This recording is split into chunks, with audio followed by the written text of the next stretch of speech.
This is NFA Talk, the show that talks about guns and gun rights, keeping you up to date with what's currently going on, from the newest guns, promotions, and events, plus how we're lobbying for your rights.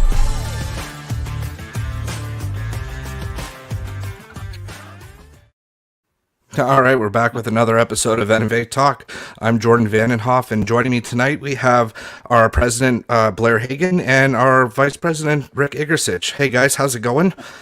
It's going well. Jordan. Great. So we got a lot to talk about tonight, and, you know, the theme tonight is freedom, so I think maybe we should start off with the trucker convoy.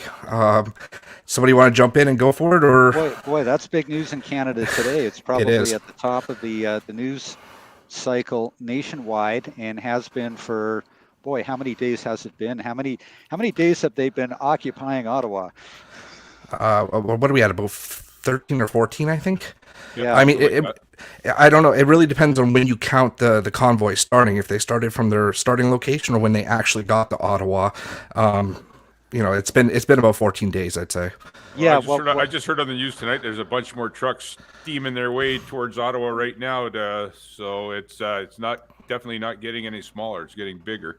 Well, I mean, this is it's really a movement. Okay, it's not just a few disgruntled people who are, you know, who have certain issues. I mean, this is actually a movement now nationwide, and it's being talked about being copied worldwide, places like Australia and the United States. So I think they've really inspired something. I know that they've really sent a chill, really sent the fear into the politicians in Ottawa. They don't know how to deal with this. I mean, the way they are trying to marginalize these people, demonize these people, it's completely irresponsible. I mean, you know, if there are any just like typical Canadians, any just regular, you know, everyday Canadians, it's certainly these truckers in the convoy in Ottawa. And I think it's disingenuous to the government and frankly irresponsible to try and do what they're trying to do. It's a movement. They better sit up and take notice. And there are parallels to the firearms issue, as we know. Yeah. You know. We also, I've been watching this closely, and I've noticed that I've even seen in the crowds people flying our no compromise flag. You know, that's great, right? I don't think the trucker convoy is just for the mandate of vaccines. I think it's they're going against the overreach of this government, and that's why you're starting to see other groups join in on the truckers, right? Oh, certainly, and you know, even in my area, I'm in Vancouver, BC, and just last weekend there was a trucker convoy, a freedom convoy, driving right through the middle of downtown Vancouver as well. Spontaneous demonstrations on street corners all the time. Patriotic Canadians who want to show their support for the Freedom Convoy and want to show other people that they can do the same thing. It's a national movement, despite the efforts of you know, the Liberals, the NDP, and the mainstream media to characterize this as some sort of right-wing conspiracy to overthrow the government. It's not. These are regular Canadians, and they have legitimate issues. I'm in Southern Ontario, and last weekend there were several protests in my area also. And like Jordan alluded to, this is more than just about vaccine mandates. This carries a lot farther than that. You know, we're talking, you know, when it applies to us about our personal property and stuff and government overreach, you know, it's hard to conceive that this is happening in Canada right now. It really is. It really is, yeah.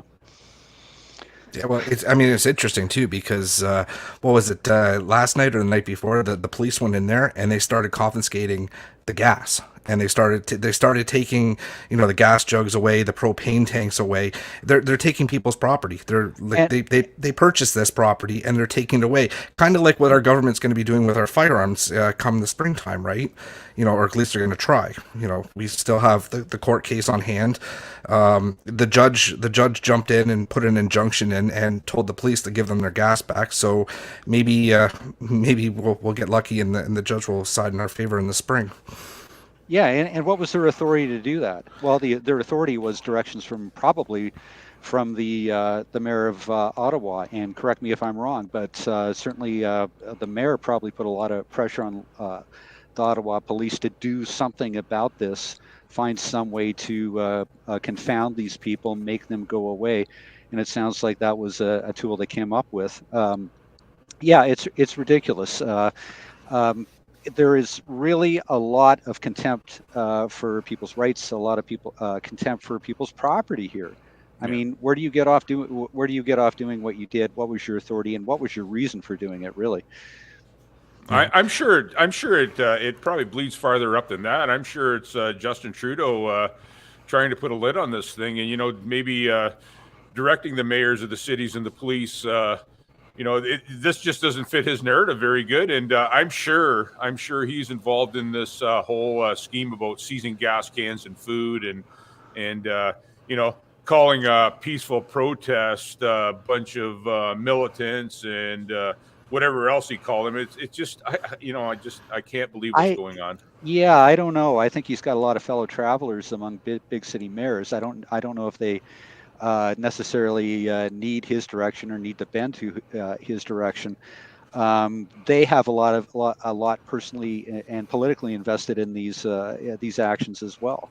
So it's very disturbing, and I think most Canadians are disturbed by this. Certainly by the actions of the federal government and the provinces and big city mayors in a lot of cases. They keep using the word insurrection also, and I can't see how that word even closely applies to anything that's happening in Ottawa. But it started in the States with the White House thing, and now everybody's pulling that word out daily. Well, you know what? There was something else that I found really disturbing in this, and I was reading a CBC article. I know I'm fake news, but it showed pictures of the police going in with heavily armed, and they even said that in the article that the police went in heavily armed, and it showed a picture of a police officer holding a C8, an AR-15, for those that don't know, and they also said that there were snipers on the roof. Now, this is supposed to be a peaceful protest. Why are the police going in with Justin Trudeau's so-called assault style weapons, right? Where Justin stood in the House and said these were designed to kill the most amount of people in the least amount of time, and we don't need this in the civil society of Canada. Now the cops are coming in to a peaceful event with these C8s and snipers.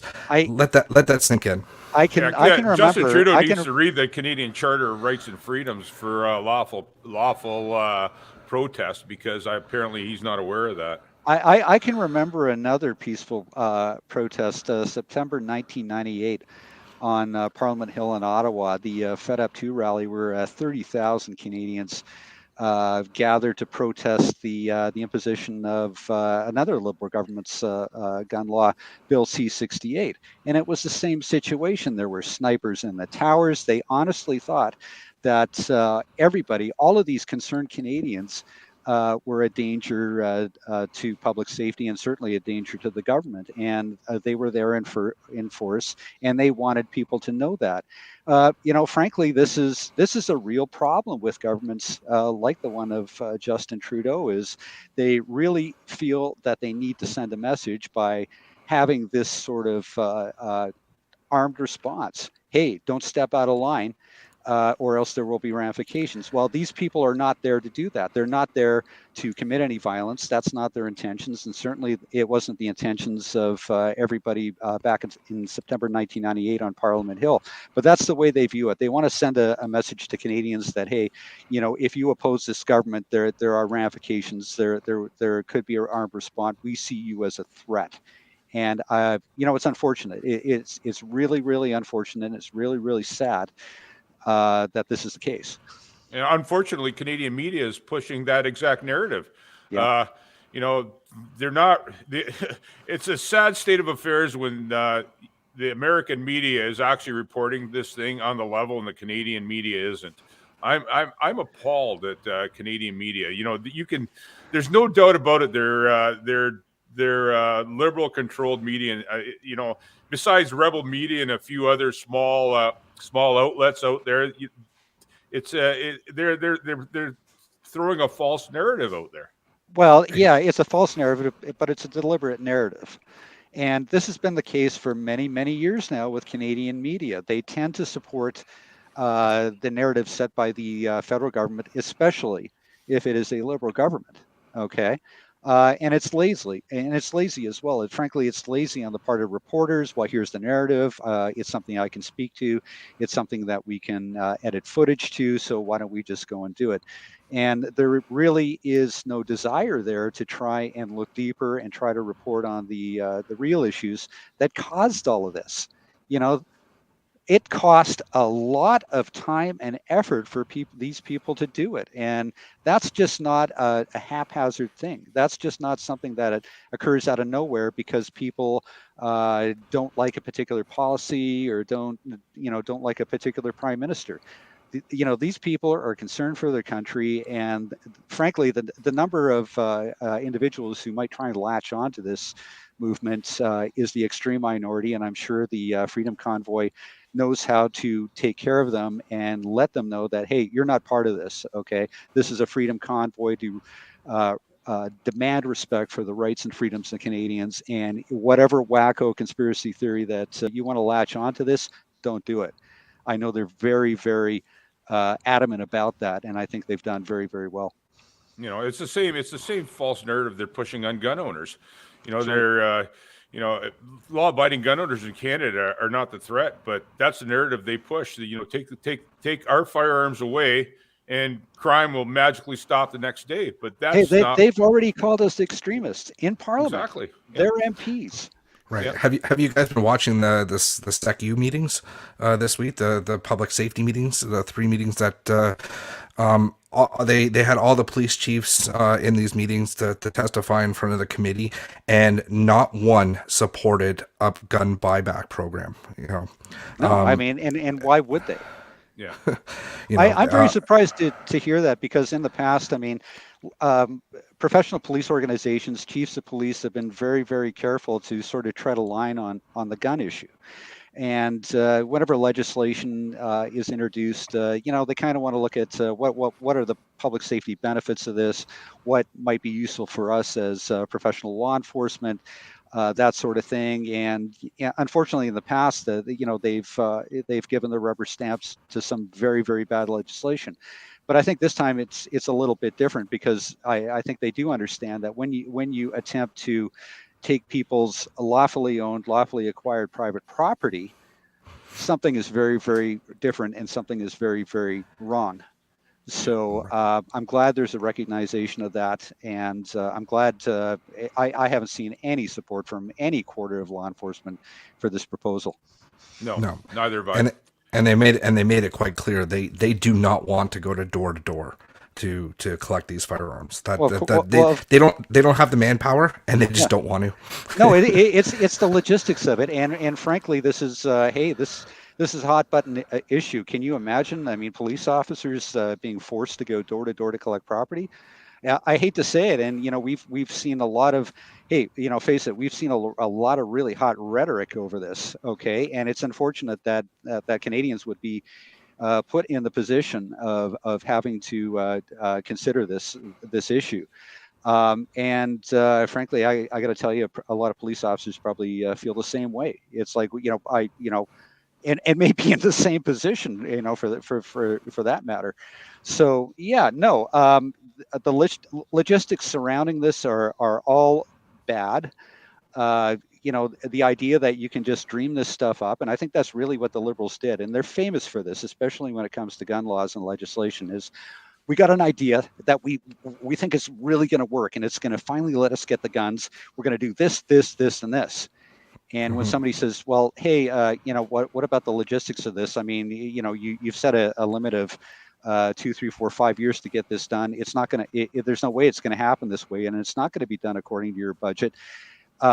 Maybe you should reconsider this. And then the Liberals are famous for, no, we'll do it. We'll figure out how to do it later.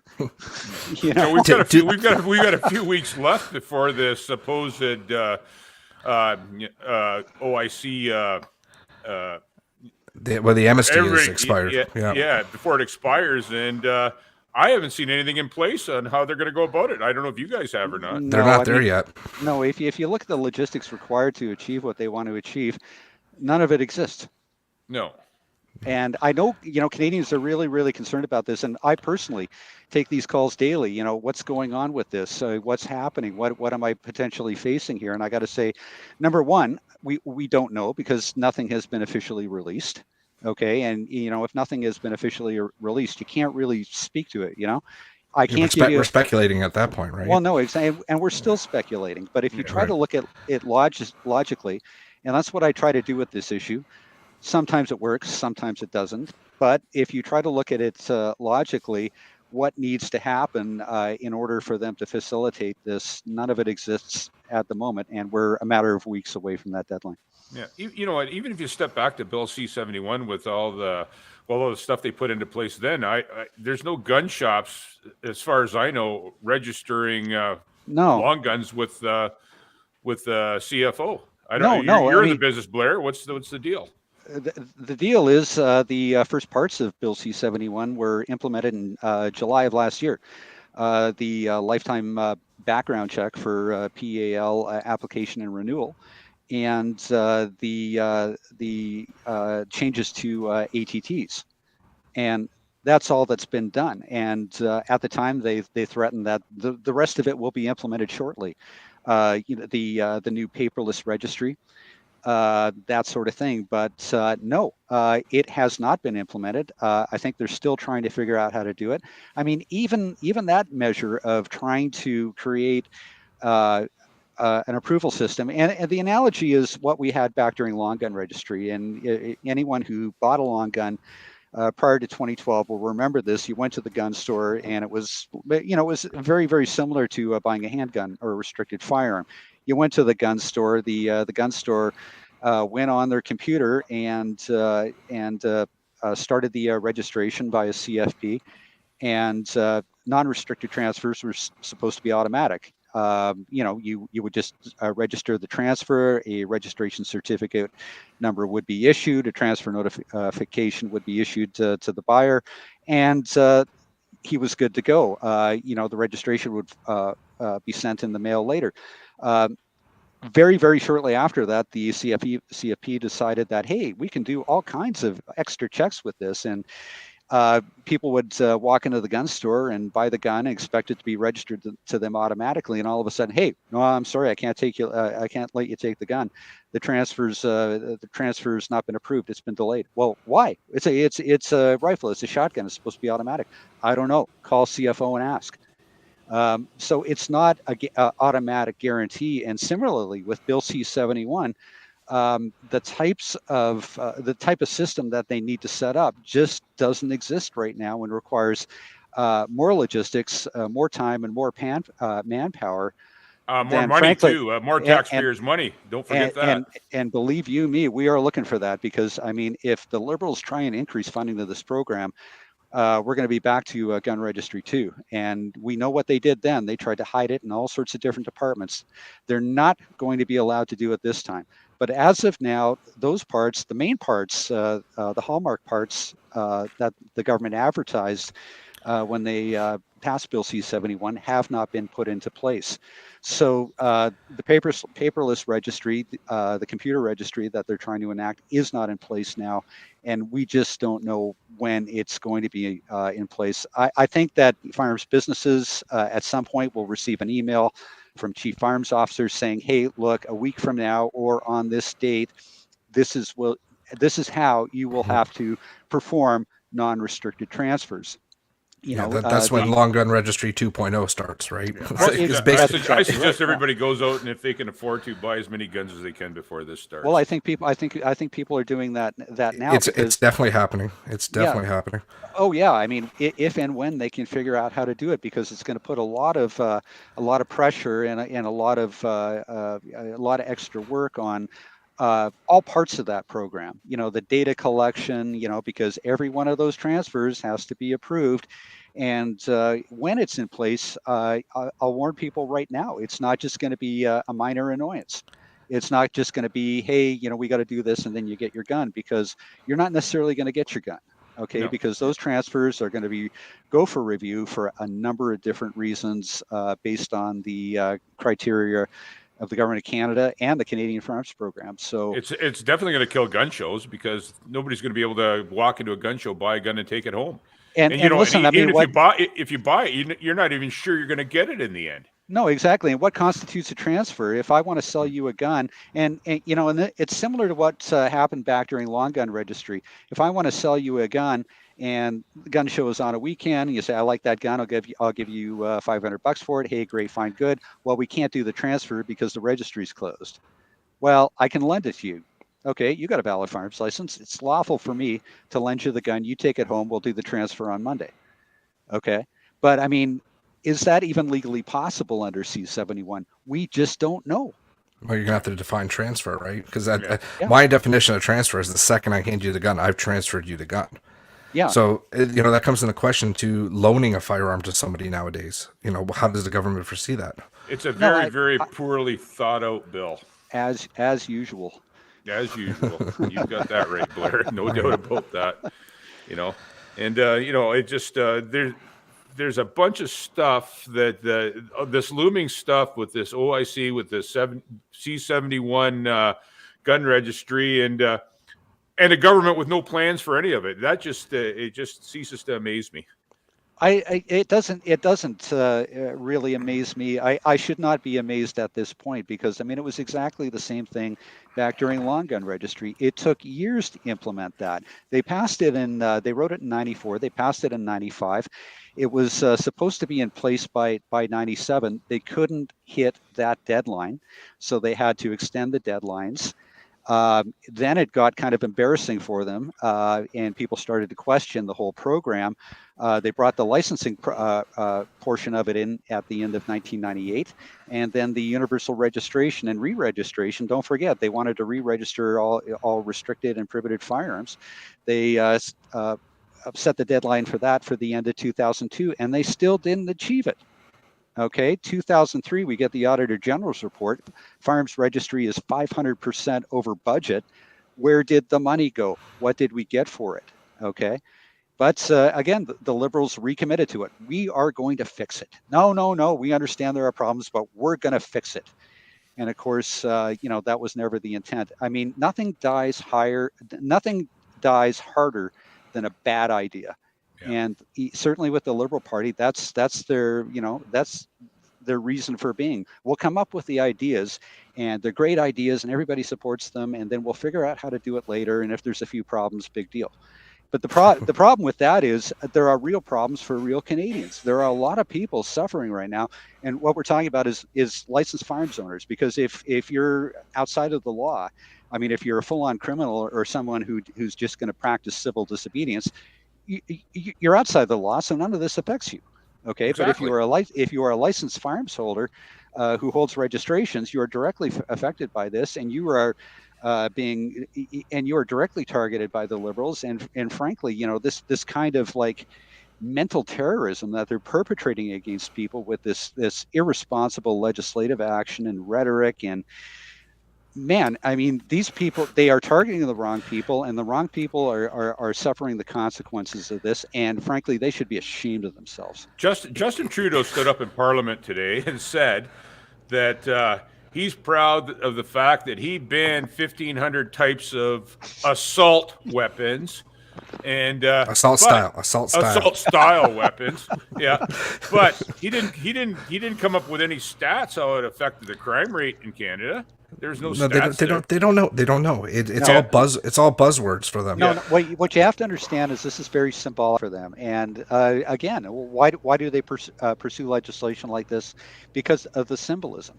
It doesn't have to work. They know that was his thing today. He threw it at the Conservatives. Well, the Conservatives want to bring back assault-style weapons. That's what he stood up in Parliament today and said that.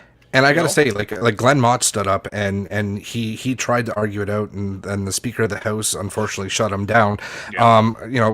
Great that Glenn did that. He stated, assault weapons were banned in 1976. I believe he said 77 in the video, but I believe it was 76. They were banned, or maybe I got it wrong. And there are a lot of conservative MPs who are very, very good on this issue. And they're passionate about it, right? Yeah. They're shooters as well. They understand the problem. It's so simple. Like, they can understand it. I don't see why Justin and some of his the merry gang of anti-gun people in that caucus. First of all, Justin, I really don't think he understands much of anything. Number two, the civil disarmament lobby in Canada, they do understand it, and they understand it in the same terms that we do. Most of them, the ones who have really been at it for a lot of years, they know what's going on. But can I interject something? You mean you actually can't blow a deer in half with a 223, like Justin says? Did you actually say that? I don't think you said that. Yeah, he did. Yeah. Oh my God, you're kidding. Well, the best video I saw was in the news media outlet. They had a pump in there, and the guy had a 12 gauge pump shotgun, and he shoots the pumpkin with the shotgun, and the news media outlet says, "Look at the damage the AR-15 did." I was like, wow, like that's an 870 Remington, and the media outlet. So not only is the government misleading, but the media outlets they're fueling the fire with this misinformation. Exactly. I think the statement he made: you don't need an AR-15, you don't need a rifle as powerful as an AR-15 to shoot a deer and you don't need to blow them in half or something to that. I don't remember the exact statement, but so I used my 308 or 30-06. Completely and utterly ridiculous. They don't know what they're talking about. But again, if you know firearms and you understand them, you look at them and go, "What a bunch of idiots!" Yeah. And frankly, they do this to appeal to their own supporters anyway. Okay. The great thing about Canada is there is a lot of people here who know firearms, understand the liberal agenda on firearms, and they don't buy this stuff anymore. So they're not really. I know there's a concern here. Well, they're lying to the public, and they kind of are. But I mean, I don't think they're sort of turning any votes their way this time on this issue. Well, you got to remember too. There's a lot of Canadians that just don't care. Yes. They really don't, the election too. They made it a wedge issue when it wasn't really helping with the firearms and the wedge issue. They moved on to the next thing. Let's move on to affordable housing. Let's move on to this, right? I know, and I know a lot of our people very late in that campaign, and maybe this is a great time to start talking about that campaign and the upcoming conservative leadership campaign. Very late in that campaign, the Conservatives were surging, and the Liberals were desperately looking at a way. We got to nip this in the bud. We got to do something about this. We're starting to lose it here. We're going to lose the election. What can we do? And their strategists they're pros, and they understand the political situation in Canada and what they can do to undermine the opposition's election fortunes. So they thought, okay, well, we got to trot the gun thing out again. And and I'm sure the Liberal Party is going, well, why do we need to do that? We've already got all the gun control votes. If you really support gun control in Canada, you're voting for us. We know that. Why do we need to trot this out now? And the strategists probably sat down and said, well, if we trot this out now, we're going to force the Conservatives into a position to have to address their policies. They're probably going to waffle. They're going to probably going to flip-flop because they know they're surging. They know they got a good chance of taking this, and they don't want to appear to be extremists. So they're going to waffle. They're going to flip-flop. Those gun votes are going to go to the PPC and Maxime Bernier, and that's exactly what happened. Brilliant move on their part. They got exactly what they wanted. Strategy. But it's so obvious. Yeah. But it's so obvious. I can't understand why Aaron O'Toole and the CPC fell for it.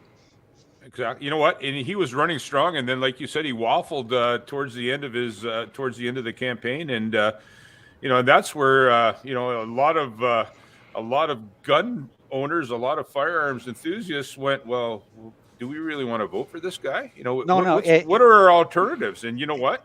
And what was our alternative? It was the People's Party of Canada. It just it put. He shot himself in the foot is the easiest way to. But Rick, at the same time, Maxime Bernier could have said anything. He could have said every gun is legal. We're bringing back everything. Was he going to form government? No. Yeah. So No, but hey, you got to know that a lot of our people are highly principled. Okay, and I love that about NFA members. I mean, highly principled. They stick to their principles. They understand the issue, and they understand what needs to be done. They want change. What they will not accept is someone who waffles on his policies, waffles on his positions, and flip flops during an election. And a lot of those people, that was their exit. Okay, it's like, well, I'll give you guys the benefit of the doubt right now. We'll do that, but you know, I don't feel good about this. I do have suspicions about this. I'm holding my nose and voting, and what happened in the dying days of the campaign was just the trigger that just gave them an opportunity. Yeah, no, not now. well, voting for the PPC was basically a protest vote. Well, You know. exactly. Sure was. Yep. It purely was. But I mean, if you, uh, and frankly, I mean, we all heard from our members over this. I mean, I got a lot of contact from members going, Oh, yeah. "Told you so." Yep. Yep. Told you so. Me too. Me too. On a daily basis. But And I mean, you know what? You can't knock them for that either, because No. you No. know, we approached that election. We thought we had a strong candidate. We thought he was Yeah. going to hold fast, and he didn't. And there we were. And I can't knock people at all for turning to the PPC and voting, because they were just fed up with him. They were mad. When And, that happened, yeah. I took part in a lot of, there were people who, number one, freaked out. I took part in a lot of conferences with conservative MPs going, "What the hell just happened here? What's going on?" And and they, to a man, they came back and said, "No, don't worry about it. I mean, it's just it was just a mistake in rhetoric. It was just no, we're not backing off of our policies. Your leader just said this. Your leader just said that." People are screaming mad. They are threatening to walk their vote over to the PPC. You guys better get back on message. And they never really did. No, and you know what? They waffled on other stuff too, like the climate change thing and everything else. And people are looking, right. You know what? They came up with a platform, and they waffled on it at the end. And even the social conservatives went the other way for that fact. Not necessarily gun owners. Social conservatives, whoa, what's this guy doing? He's swinging way to the left. Went the other way or stayed home, you know? Exactly. But again, I mean, it was liberal strategy, and they should have seen it coming, and they should have been prepared for it, and they weren't. Yeah. I'm going to tell you this. I usually watch question period and the House proceedings every day, either while I'm working. I multitask. Why do you do that? I know I'm asking for the punishment, but I've noticed since Aaron O'Toole has now resigned and stepped down as leader of the party, they're getting a lot more vocal on the gun file. I noticed right away, like they were getting a lot more vocal in the SEC meetings. They were getting a lot more vocal, like in the House today when Dane Lloyd stood up and asked Justin Trudeau that question that got the House all fired up. Yeah. So there's already a little bit of a shift going on, and I guess in the next couple weeks and in a month or so, we're going to be seeing a leadership race happening. We've been working with conservative MPs, conservative candidates for years, and they got a good base of great people. I mean, they understand the issue the way we do. They understand that the wrong people are being targeted, and I know there's a great desire there for firearms law reform, and that's fine. But I mean, it's getting to the point where Canadians can accept that this party, as government, wants to move towards that in a very big and a very necessary and a very practical way, because I mean, the laws we have now are just insane. They're targeting the wrong people. They're criminalizing the wrong people, and something's got to give. And I think at this point, only a conservative government can do that. So it's going to be a very interesting campaign, and I'm interested to see which candidates stand up for the leadership. I know I was just going to actually make that same point. I'm really interested to see. I see Pierre Poilievre has put his hat into the ring, but I'm curious to see who else steps forward and what their position is on a lot of this stuff, especially on the firearms issue. But I want to see what their position is on a lot of this stuff. There's a lot of good people in the party still. It just I think a lot of them were held back by the former leader. But you know what? I think they might spread their wings now and step out of the weeds. Yeah, yeah, and they really have to, they really have to understand this is a new day. In 2006, there was a paradigm shift in Canada, okay, and a new Conservative Party was elected, and it is a new party with, I think, very, very strong conservative principles and very, very strong support from political conservatives. I mean, it just makes sense that would be the case. Where prior to that, I mean, if you're a little bit older, you remember the Progressive Conservative Party, certainly in the late 1980s, early 1990s, which was a mirror image of the Liberal Party. And that party's not around anymore. There was a political realignment in Canada, a very necessary one, and which kind of got us to the point where we're at today. And I think that was kind of forgotten in the last campaign, maybe under the previous leader. I think if they can get back to their roots, if they can get back to their, standing behind their bedrock policies and issues, they're going to do a heck of a lot better. Yeah, and that's the thing. All of us speak to a lot of MPs, and and I noticed, and I'm sure you guys have noticed over the past few months, the MPs were disillusioned quite a bit with their leader, and that's what led to this whole thing. But a lot of them, I had a meeting with my MP a few days ago, and it was Leslie Lewis, and she said the same thing. She says we have to find a way to get the social conservatives back, get them back, and you know what? That she was right. You have to find a way to get the social conservatives are the backbone of the party. And the social conservatives are the gun owners. They're the farmers. They're the workers. They're the middle class people, and that's who they turned on. And here we are. Yeah, no, it is a big party, and it is a big tent party. I mean, there are many, many facets to the Conservative Party. We're one of them. Social conservatives are another part of it, and frankly, we're both used. As well as other facets of the party, we're all used to demonize the Conservative Party, the Conservative movement in Canada, and it's done very deliberately to try and do exactly what happened back during the last election, where wedge issue and support is either diverted to other parties like the PPC, or people just get fed up and stay at home. You call yourselves a Conservative Party? You're not a Conservative Party. Why the hell should I vote for you? Exactly. And that's exactly what the Liberals are going to be doing going into this new year and into the next election, trying to divide that support. The Liberals have already got all of their supporters sewn up. Frankly, I think they may be losing them due to the performance of this government and the failure of the Prime Minister. I think a lot of that support will bleed back to the NDP. But what they definitely will do is try to divide the Conservative Party away from their biggest supporters. Exactly. And they better be cognizant of that. Yeah. So I don't know. I the way I see things with this trucker movement coming in, Trudeau's own cabinet is now starting to throw him under the bus. We've had two Liberal MPs kind of take some shots at him. We might be in a spring election. I don't know. We have provincial election here in Ontario. I don't know if the timing is going to be there, but we might be in that election zone again. Well, I mean, certainly in Ontario, I mean, the provincial parties kind of mirror the federal parties.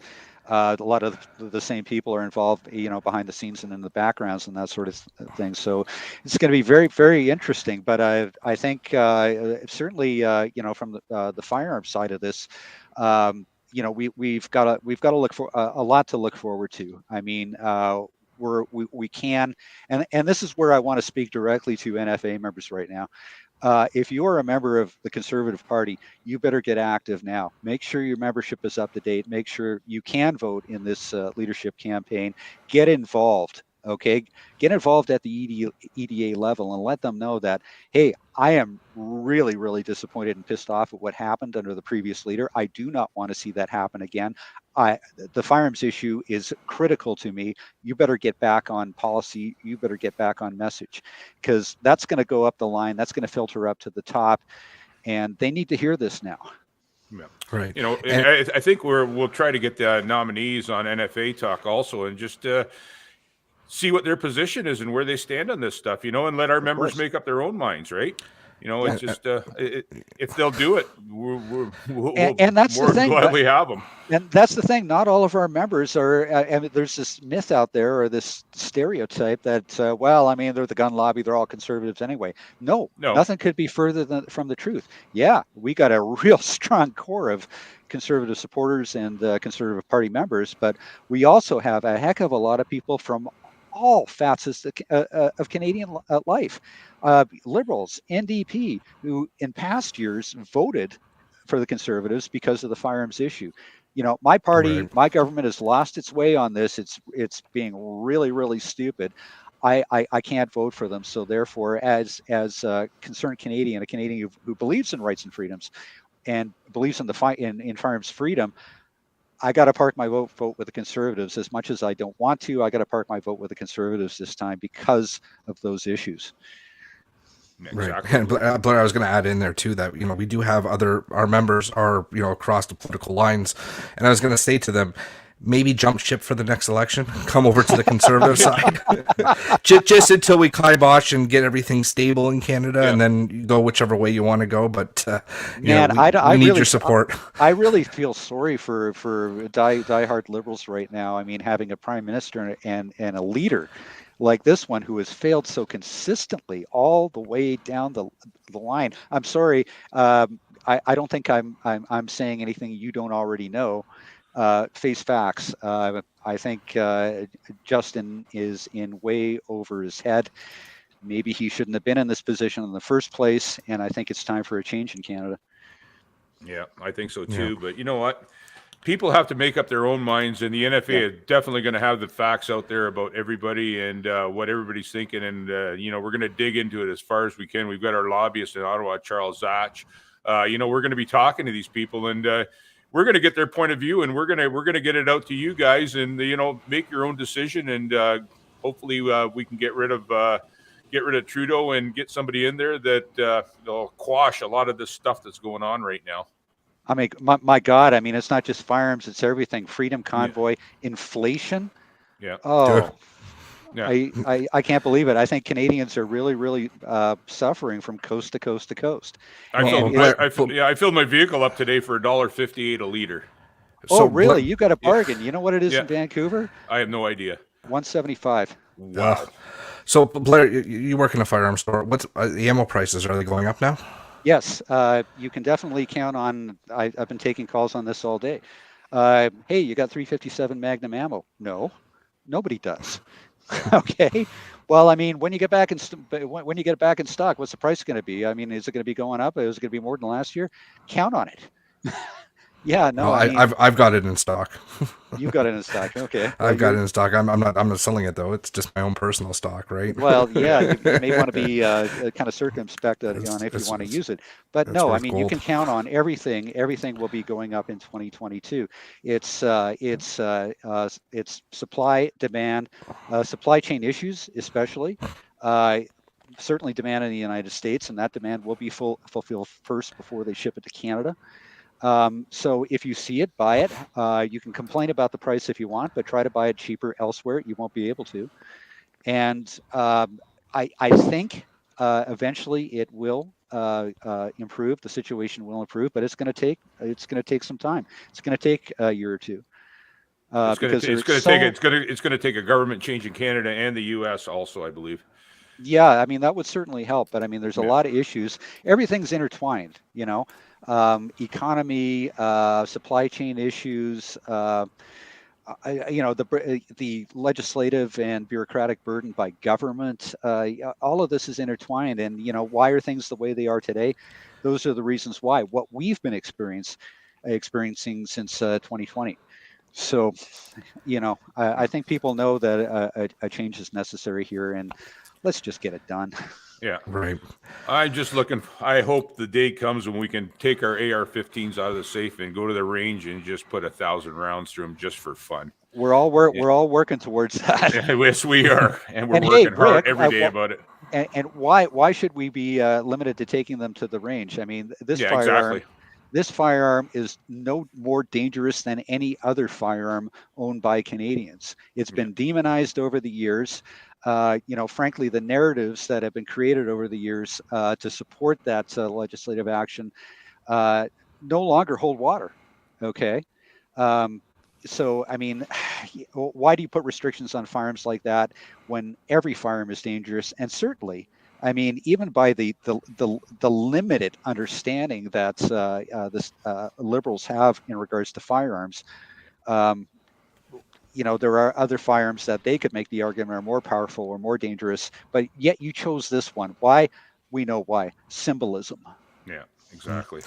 But well, also, go ahead, Jordan. Sorry. They're only dangerous though in the wrong hands. Exactly. I was just going to say it's not the firearm; it's the operator. Right. Yeah. So. Exactly, and they're doing nothing about. They're doing practically nothing about criminal interdiction of firearms because they put so much emphasis on going after the legal ones. There's, I mean, they got rid of mandatory minimums for criminal possession of firearms. Yeah. What's wrong with this picture? yeah. Take down the good guys and set the criminals free. Yeah. Let's spend $1 billion to $3 billion to buy back all these guns. Let's spend another $1 billion to get the handguns away, and still let the criminals roam free. Yeah, and the bottom line is the criminals still have the guns. We won't, but they will. And they will still get the gun, just as police chief commissioners have said. They're coming in from the U.S. So plus there will be a new class of Canadians. Well, I think this class already exists, frankly, but more people will be added to this new class of Canadians, those who are in non-compliance and in civil disobedience of the law, and nobody should be put in that position by irresponsible legislation by liberal governments. Absolutely not. Right. So, listen, guys, we've been going on for about 46 minutes now. I think this is a great time to stop for tonight. We'll try to get back maybe next week or the week after. We'll have Charles back. He can give us a quick update what's going on in Ottawa, and by then we'll have more stuff to talk about. Perfect. All right, guys. So everyone that's tuned in with us tonight, thank you so much for joining in. Again, I'm Jordan Vandenhoff. Joining me is Blair Hagan, our president, and Rick Egertich. Thanks, everybody. Have a good night. Thanks for listening to this episode of NFA Talk. Like and follow the NFA on social media and sign up to become a member.